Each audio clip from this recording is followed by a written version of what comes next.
Bienvenidos de regreso a Biblia y Teología con el Dr. Larry Trotter. Esperemos disfruten el siguiente episodio.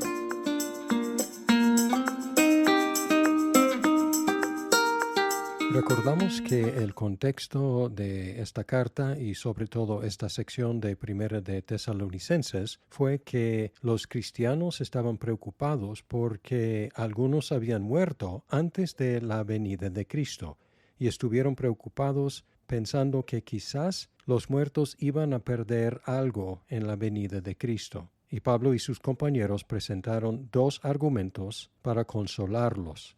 El primer argumento fue una función del credo básico de los cristianos que es: creemos que Jesús murió y resucitó. Y la implicación de esa creencia es que Dios traerá con Jesús los que ya murieron en él. Y luego el segundo argumento está en los versículos 15 al 17 de capítulo 4, que dicen: por lo cual les decimos esto por la palabra del Señor, que nosotros los que estemos vivos y permanezcamos hasta la venida del Señor, no precederemos a los que durmieron, porque el Señor mismo descenderá del cielo con voz de mando, con voz de arcángel y con la trompeta de Dios, y los muertos en Cristo se levantarán primero. Entonces nosotros, los que estemos vivos y que permanezcamos, seremos arrebatados juntamente con ellos en las nubes al encuentro del Señor en el aire, y así estaremos con el Señor siempre. Esta segunda razón es una aplicación de una palabra del Señor. Ahora hay un debate entre los estudiosos de este texto sobre la fuente de esta palabra del Señor, puesto que lo que sigue no aparece en ningún otro lado, incluyendo los evangelios. No tenemos registrada una palabra del Señor que dice lo que los autores escribieron aquí. Una opción probable es que el versículo 16 es una referencia a la enseñanza de Jesús y lo que encontramos en los versículos 15 y 17 es la aplicación de los autores de esta carta, aplicando la enseñanza de Jesús a la situación de los tesalonicenses. Algunos elementos del versículo 16 se encuentran en Mateo 24:31, nubes, ángeles, trompeta, y también en Juan 5:25 al 29, voz, resurrección. Y parece que aquí tenemos una colección de estas ideas bajo el título Una palabra del Señor. Los autores señalaron tres pasos. Primero, el Señor desciende del cielo. En el 16, pues el Señor mismo descenderá del cielo. Y ese descenso incluye un grito de mando, probablemente del Señor mismo. En Juan 5:25 al 29 leemos: en verdad les digo que viene la hora, y ahora es, cuando los muertos oirán la voz del Hijo de Dios, y los que oigan vivirán. Porque como el Padre tiene vida en él mismo, así también le dio al Hijo el tener vida en él mismo, y le dio autoridad para ejecutar juicio, porque él es el Hijo del Hombre. No se queden asombrados de esto, porque viene la hora en que todos los que están en los sepulcros oirán su voz, y saldrán los que hicieron lo bueno a resurrección de vida, y los que practicaron lo malo a resurrección de juicio. Aquí tenemos la voz del Hijo del Hombre, que manda a los muertos a resucitar. Así que probablemente esa voz de mando es del Señor mismo. Ese descenso también será acompañado de la voz de un arcángel, es decir, un mensajero principal. Y además se tocará la trompeta de Dios, anunciando su presencia como en el Éxodo, en los profetas y en Apocalipsis. Así que ese descenso va a ser muy ruidoso, no va a ser nada silencioso, nada en secreto. Y, en ese entonces, los muertos en Cristo resucitarán primero.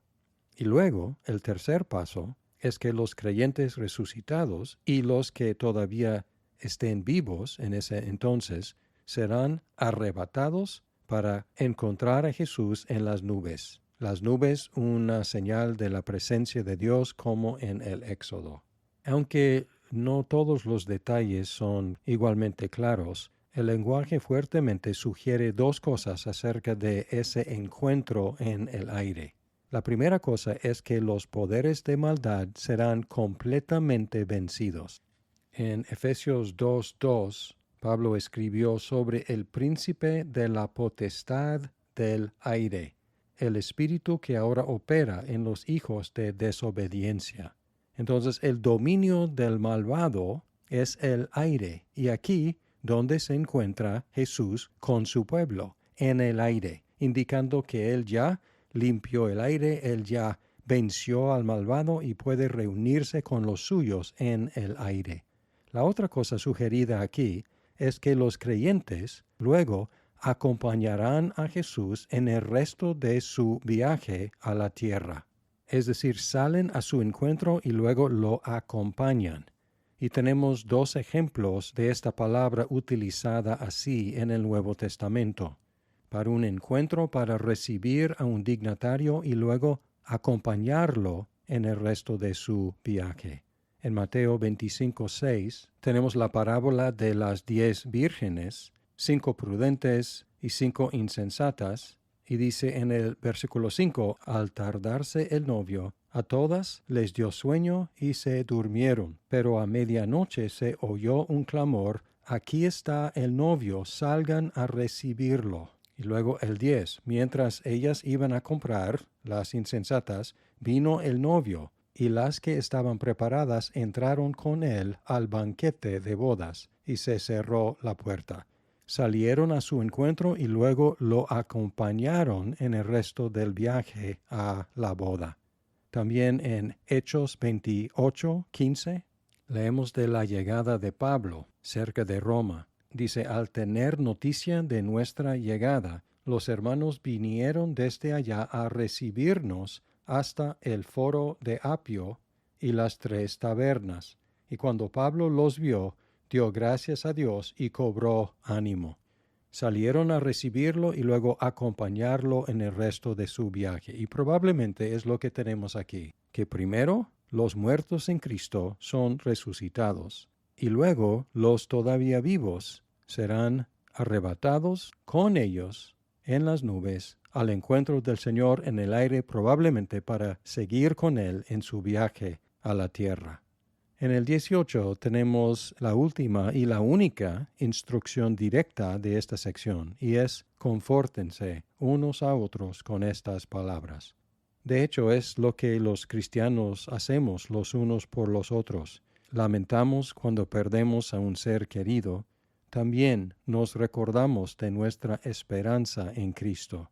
Y es lo que los funerales cristianos deben hacer.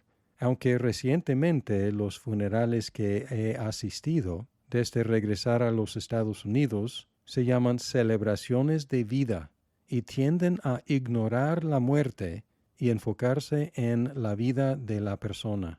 A veces se enfocan en el cielo, pero rara vez mencionan nuestra esperanza, que no es el cielo, a fin de cuentas, sino la resurrección de los muertos, la resurrección del cuerpo. El consuelo cristiano no es meramente que el cristiano difunto haya tenido una vida que valió la pena, aunque es cierto, ni siquiera que esté con Cristo inmediatamente en el momento de morir, aunque es cierto, sino que ese cristiano difunto vendrá con Cristo, porque Cristo lo habrá resucitado de entre los muertos, para estar con Cristo corporalmente para siempre. Un uso común de esa palabra que encontramos aquí, arrebatar, en los primeros siglos, fue con referencia a la muerte. Se utilizaba para hablar de la acción de la muerte. La muerte arrebató a un ser querido. Y los que han perdido a un ser querido entienden esta sensación. Parece que nos fueron raptados, nos fueron quitados, nos fueron arrebatados. Sin embargo, Cristo ha posesionado esa palabra violenta y la ha convertido en una fuente de consuelo. En Juan 10:28, Él dijo, yo les doy vida eterna, y jamás perecerán, y nadie las arrebatará de mi mano. Mi Padre que me las dio es mayor que todos, y nadie las puede arrebatar de la mano del Padre. Yo y el Padre somos uno. Al final, ¿quién va a arrebatar a quién? No será la muerte que nos arrebate de la mano de Jesús, sino Jesús que nos arrebata de la muerte.